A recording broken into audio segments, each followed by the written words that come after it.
Good morning, Karel Hiniero Tips. Yan, ituturo ko naman sa inyo paano mag-derive ng costing ng CHB wall per square meter. As you can see, meron na tayong 1 meter by 1 meter dito na figure. Okay, first step, kunin muna natin yung isang area ng CHB na 40 by 20. 0.4 by 0.20 is equal to 0.08 square meter. So ngayon, kukunin natin kung ilang piraso ng CHB ang papasok sa isang square meter. So, 1 square meter divided by yung isang area ng hollow blocks. Kuha natin theoretically 12.5 pieces per square meter. Okay, so ngayon kukunin naman natin yung RSB. Assuming 10 mm yung bakal natin at 0.6 yung spacing natin, horizontal and vertical. Okay, so 1 divided by 0.6. Okay, ano yung 1? 1 square meter yan. 0.6 yung spacing. So, nakuha natin 1.67 pieces per square meter. Ganun din sa horizontal. Parehas lang sila. 1.67 pieces per square meter. So, i-plus natin yung vertical plus horizontal. 3.33 pieces per square meter. Ngayon, idol, kukunin natin yung density. Okay? Kilo kasi ang usapan dito pag ganitong mga costing. Okay? So, ito yung formula. Pi d square divided by 4. Multiply natin sa unit density ng bakal na 7,950 kilogram per cubic. So, ang nakuha natin, 0.616 kilogram per meter. Yung unit density ng isang metrong 10 mm. Okay? So, ngayon, multiply natin yung nakuha natin dito na 3.33 pieces. Multiply mo sa 0.616 kilogram per meter. Ang nakuha natin, 2.05 kilograms per square meter ang papasok dito. Okay? So, yung plastering naman, ang plastering naman, idol, is 1. Ano yung 1? 1 square meter to. Multiply natin sa 3.360. Saan ko kinuha yan? Meron tayong table dito, idol. Yan, oh. Yan, may table tayo. 20 mm kasi yung thickness. Tapos ito, 0.20. Yan yung factor ng sand. Okay?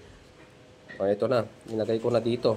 So, ang nakuha nating semento ay 0.36 bag. Wala pang isang bag yan. Multiply mo sa 250 pesos per bag ng semento. Nakuha natin 90 pesos. Ulit, di ba? Tapos yung buhangin naman, yung kanina, 0.020 cubic, mga idol, times mo yung 1.5 per cubic meter ng buhangin. So, 30 pesos. So, kabuuan ng plastering niya, 120 pesos lang yung costing nun. Ngayon, punta naman tayo sa mortar, thickness binder. Alam mo yun, yung pinapatong mo na sa taas ng hollow blocks. Okay, ito yung kapal. Tapos, kapal to ng taas nung sa CHB. And then, ito naman yung D4 na hollow blocks, 0.10 times 1. 1 meter kasi. Okay, so ngayon, ang volume nito is 0.012 cubic meter. Kukunin natin kung ilang layer yan, idol. Okay, so 1 divided by 0.4, 5 layers. Okay, so 5 layers sa ito. 5 layers, multiply mo doon sa volume na yon para makuha natin yung total volume, 0.06 cubic meter. Ngayon, yung mortar naman sa butas. Okay, ito yung butas, yung dimension ng butas. 0.05 times 0.075 times 20 yung depth ng hollow blocks, yung butas. Times 4 course. 4 kasi yung butas doon, idol eh. Yung sa dulo, kalahati. Dalawang dulo na kalahati. Pag plinas mo yun, dalawa na. Tapos 3. Diba? So, 4. Ngayon, makukuha natin yung volume ng isang hollow blocks. Ngayon, syempre, 12.5 pieces siya, idol. Napapasok dyan, multiply pa natin sa 12.5 para makukuha na natin yung total volume. Okay, so 0.375. Ngayon, para makuha na natin yung buo, idol, ipa-plus na natin to. Itong 5 layers, yung volume niya, 0.06, plus yung volume nito, itong mortar sa hole, na 0.375. Okay, so kukunin na natin yung semento, mga idol. Class B mixtures tayo, Yan, 0.0435 is substitute lang natin yan. Multiply natin sa 12. Nasa libro din yan. Okay, so ang nakuha natin, 0.522 multiply mo sa 250. Okay, anong 250? Yung per bag ng semento. So nakuha natin, 130.5 pesos. Okay, sa buhangin naman, ganun din. Yung 0.0435 multiply mo sa 1, nasa libro yan. Ang nakuha natin, 0.0435 multiply mo sa 1.5 per cubic meter ng buhangin, kuha natin 65.25. So, sum natin yan, 195 pesos, 0.75. Ngayon, ilagay na natin dito. So, materials. 4 inches na CHB. 16 pesos per piece.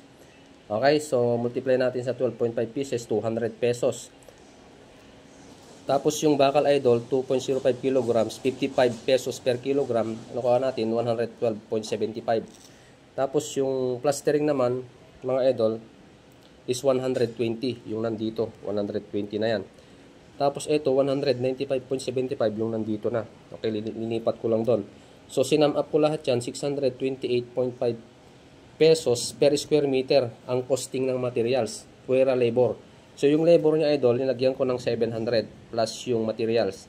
So, lumabas 1,328.5 pesos per square meter. Yung 700, mga idol, is nandyan yung tools, yung contingencies, yung supervision, labor. Okay? So, applicable lang ito sa kontrata. Pero kapag kontrata mo, labor lang, hindi ito applicable tong 700. Masyadong mataas yan. Okay, so ibang kwentuhan yun, ibang computation yun. Okay, so para lang dito, ito. Okay, so sana naintindihan ninyo ang mga idol. Kung may mga katanungan kayo, pwede kayong mag-message, pwede kayong mag-comment sa comment section.